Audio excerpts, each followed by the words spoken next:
मलिक साहब, आप किस तरह से देख रहे हैं इस मामले को? पहली मरतबा आज़ाद कश्मीर में किसी वज़ीर आज़म को अदालत की तौहीन पर नाअहल किया गया है। देखिए कि बड़ा वाक़या है और ये यूसुफ रज़ा गिलानी वाले केस की मिसाल है। यूसुफ रज़ा गिलानी को भी इसी तरीके से उन्हें बेसिकली अदलिया के मुखालिफ को बयान न देने में नाअहली नहीं हुई। उन्होंने एक खत सुप्रीम कोर्ट के हुक्मनामे पर नहीं लिखा था और जब उन्होंने इनकार किया तो टिल दिगाजी की कोर्ट उनकी सजा थी, लेकिन उनको 5 साल की नाअहली होगी। वो रुकने असेंबली भी नहीं रहे और वज़ीर आज़म पाकिस्तान भी नहीं रहे। तो सरदार तनवीर इलियास एक बड़े मुतनाज़ा तरीके से वज़ीर आज़म आज़ाद जम्मू कश्मीर मुंतखब हुए थे, लेकिन कॉन्टेम्प्ट का देखें ये कोर्ट की स्वाबदीद के ऊपर होता है। हम इस केस को हमें याद रखना चाहिए कि मरकज के अंदर भी एक हमारे पास ऐसा ही तनाज़ा चल रहा है, तो कुछ चीजें ऐसी हैं जो वहां से भी हमें जिसकी झलक नजर आ रही है। जो कुछ सरदार तनवीर इलियास के साथ हुआ वैसे ही कुछ शहबाज शरीफ के साथ भी हो सकता है।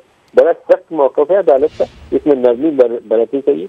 जो मुंतखब लोग होकर ईवान के अंदर पहुंचते हैं उनके ये सियासी बयानात के ऊपर उनको 5-5 साल की नाअहली नहीं मिलनी चाहिए, स्पेशली जब वो माफी मांग ले। अगर वो माफी मांगने अपने आप को अदालत के रहम करम पर छोड़ दे तो फिर ये रवैया नहीं होना चाहिए। अगर कोई बहुत अकड़फो दिखाए कि मैं नहीं मानता अदालत को, कौन होती है अदालत, तो फिर अदालत सख्ती कर सकती है, लेकिन यहाँ तो माफी तलाफी का मौका ही नहीं मिला उन्हें। जी, तो मैं ये जानना चाह रही हूँ कि अगर ऐसा होता है जिस तरह से अब ये एक ऑप्शन भी है उनके पास, ऐसे मामलात में अपील का हक भी है उनके पास, तो अगर वो अपील कर देते हैं या कुछ माफ़ी तलाफी पर बात आ जाती है, फिर इस मामले का रुख कहाँ जा सकता है? मुझे नहीं लगता कि अदालत ने जितना पहले इतना सख्त मौक़िफ़ इख्तियार किया है वो उसके ऊपर रिवर्स होगी। अपील भी टोनी के सामने लगनी है, तो मुझे चांस कम लगता है इनका। जी ठीक है। नदीम मलिक साहब, अगर आप हमारे साथ मौजूद हैं, जिस तरह से तलत हुसैन साहब बता रहे हैं और जिस तरह से वो बात कर रहे हैं कि ता हयात नाअहली नहीं हो सकती है ये, तो आपको क्या लगता है फिर कितने अरसे के लिए नाअहली होती है? क्या इसका ड्यूरेशन बनता है आपके मुताबिक, या क्या हो सकता है? तो तले साहब मैं डिस्कस इस बात को करना चाह रहा हूँ। जो यूसुफ रज़ा गिलानी के केस में नाअहली हुई थी वो 5 साल की थी, वो मैक्सिमम टर्म है। जब आप कॉन्टेम्प्ट करते हैं तो आपको 5 साल के लिए नाअहल करार दिया जाता है और मेरे ख्याल में अगर वही कानून का इतलाक वही भी है Azad Jammu and Kashmir high court के ऊपर भी है, तो 5 साल की नाअहली इनकी तय है।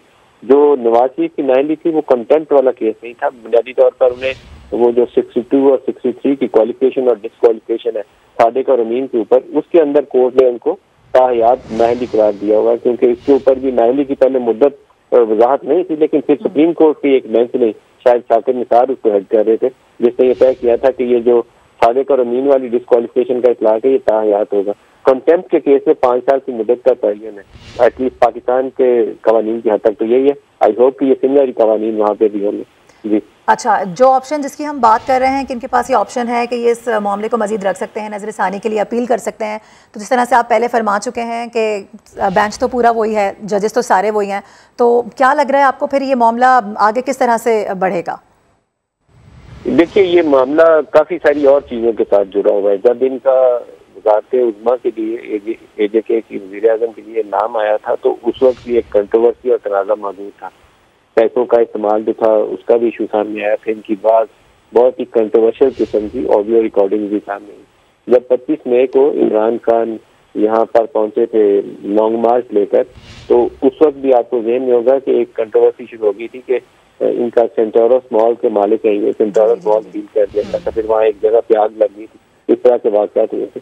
उस वक्त यहाँ बहुत ज्यादा चेम हो गई थी कि मुमकिन तौर पर जो सेंटोरस की बिल्डिंग का एक हिस्सा है उसमें कुछ लोगों को छुपा के रखने के लिए इस्तेमाल किया जाएगा। तो इस तरह के इनके PTI के साथ मामला थे।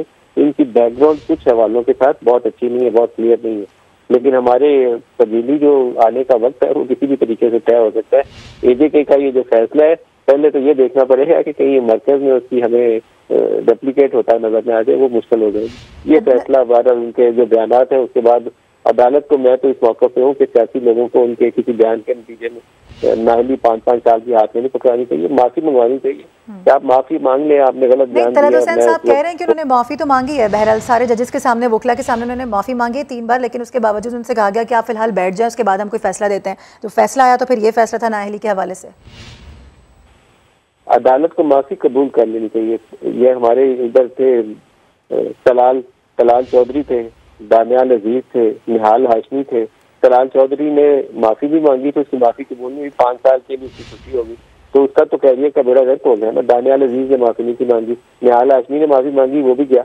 ये सूरत हाल सियासी लोगों के लिए किसी जुर्माना कर दें, उसकी माफी मंगवा लें, उसको इन राइटिंग पे कोर्ट के सामने अपने आप को सबमिट करो और उसकी माफी मांगने कबूल करने उसको। उससे ज्यादा सजा थोड़ा सा मुझे ज्यादा लगती है, क्योंकि सियासत के अंदर ये उतार चढ़ाव चढ़ता रहता है। आजकल जो नून लीग ने अदलिया के हवाले से पोजीशन ली है, तो आप रोजाना देखें उनका कोई MNA MPA तकरीर करता आपको नजर आता है।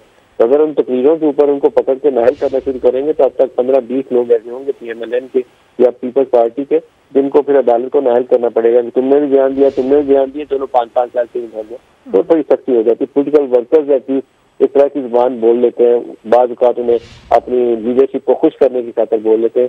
यहाँ असल में इनके ऊपर ज्यादा बोझ ये है कि ये खुद बजाते खुद वज़ीर आज़म है, तो वज़ीर आज़म अगर अदालत के साथ ये कुछ करेगा तो फिर क्या होगा। अच्छा, लेकिन अदालत के बर्खास्त होने तक सजा सुनाई गई है, इसको किस तरह से देखा जा सकता है, इसका क्या पहलू बनता है? और अगर ये अदालत के बर्खास्त होने तक सजा है तो ये कितना अरसा मजीद नाअहल रह सकते हैं, क्या इसका ड्यूरेशन हो सकता है? देखिए, जिस तरह मैंने गुजारिश की कि आपकी कंटेम्प्ट के अंदर अगर कन्विक्शन हो जाती है तो चाहे अदालत के बर्खास्त होने तक हो, चाहे 10 दिन आपको जेल में डाल दें, असर उसका वही होगा। कानून के अंदर जितनी मुद्दत है नाअहली की उतनी मुद्दत होगी। ये ताहयात नाअहली मुझे नहीं लगता। मेरे ख्याल में अगर आप कॉन्विक्ट हो जाते हैं, क्योंकि आप कॉन्विक्ट हो गए हैं तो लिहाजा आप पब्लिक ओहदे के हकदार नहीं रहते। बुनियादी असूल ये है। दूसरे केसेस के अंदर हमने देखा है, जिस तरह तौहीन अदालत के केसेस नहीं थे लेकिन कन्विक्शन को आपने एक्सटेंड करके नवाज शरीफ के केस में, जिस तरह या जहांगीर के केस में मरकज में आपने उनको ताहयात कन्विक्ट कर दिया। ये तौहीन अदालत की कन्विक्शन जो है ये उस मुद्दत के लिए होती है जिस मुद्दत का कानून में जिक्र है। मेरे ख्याल में आप चूंकि कन्विक्ट हो गए हैं तो अपने मौजूदा ओहदे पर फायज नहीं रह सकते। वो कन्विक्शन की ड्यूरेशन कितनी है इसका मुझे इल्म नहीं है, क्योंकि मैंने आज़ाद कश्मीर का कानून पढ़ा नहीं हुआ कंटेंट का। सरदार तनवीर इलियास की जो नाअहली है उसको PTI के साथ अगर हम जोड़ते हैं तो वो कितना ज्यादा डैमेजिंग है फॉर PTI, या कितना बड़ा उनके लिए शौक है ये? लेकिन PTI को सेटबैक तो होगा। ये तलत साहब दुरुस्त बता रहे हैं कि जो 2 हुकूमतें उन्होंने तहलील की थी तो उसके बाद वो AJK और GB इन दोनों से मदद ले रहे थे। इवन जो पुलिस के भी कुछ लोग यहाँ पर इस्लामाबाद में बनीगाला में भी उनकी रहायशगाह के ऊपर तैनात थे। कुछ तो उनका हिस्सा जो था वो KP गवर्नमेंट से माजी में आया करता था और बाकी लोग AJK या GB जाया करते थे। लाहौर में भी अभी यही पोजीशन है। तो ये सूरत हाल कोई इमरान खान के लिए तो खुशाइन नहीं होगी। मुमकिन तौर पर वहाँ से तो रद्द-ए-अमल आएगा, लेकिन अगर उनके बयान की नोयत यही है जो अदालत ने सुनना और उसको सुनने के बावजूद उसको माफ करना, मुझे ये खबर में अभी पढ़ रहा हूँ कि अदालत के अंदर उनका वीडियो बयान प्ले भी किया गया और उसके बाद उनको अदालत ने कहा कि नहीं, आप डिस्क्वालीफाइड है, आपकी माफी काबिल कबूल नहीं है। तो अगर ये सूरत हाल है तो उनके लिए शायद अभी और रास्ता फिर 5 साल तो ये बन दिया। और इमरान खान के लिए सियासी तौर पर काफी बड़ा ये झटका होगा। ये नहीं है कि नहीं होगा, क्योंकि स्पोर्ट बेस अगर आपको 2 मुख्तलिफ हुकूमतों से मिल रही थी, पहले पंजाब से और KP से, वो आपने रिजॉल्व कर दी। अब जो GB और AJK से मिल रही थी उसमें से AJK के हाथ में निकल जाए तो मुश्किल तो होंगी उनको। उनकी पार्टी के अंदर वैसे भी वहाँ पे तकसीम है, टूट फूट है। जिस तरीके से जमात खड़ी की गई थी वो तरीकाकार बहुत ज्यादा सियासी नहीं था। उस वक्त बंदे इकट्ठे किए गए थे, बस जैसे वो ये 2 इधर से पकड़े 2 इधर से पकड़े और PTI खड़ी हो गई और PTI की हुकूमत बन गई। आमतौर पर मरकज में जिस जमात की हुकूमत बनती है वो AJK के अंदर हुकूमत साजी के लिए इस तरह के फंडे इस्तेमाल करते हैं। माजी हमारा ठीक है, यानी आप ये कह रहे हैं कि ये थोड़ा सा जो फैसला है यकीनी तौर पर ये PTI के लिए भी कुछ मुश्किलात सामने लेकर आएगा। और बड़ी खबर, बड़ी अहम डेवलपमेंट के वज़ीर आज़म आज़ाद कश्मीर सरदार तनवीर इलियास नाअहल करार दे दिए गए हैं। नदीम मलिक साहब हमारे साथ मौजूद थे, इसके साथ सतरत हुसैन और अमीरुद्दीन मुग़ल, आपने हमें आगाह किया। बेहद शुक्रिया आप तमाम का।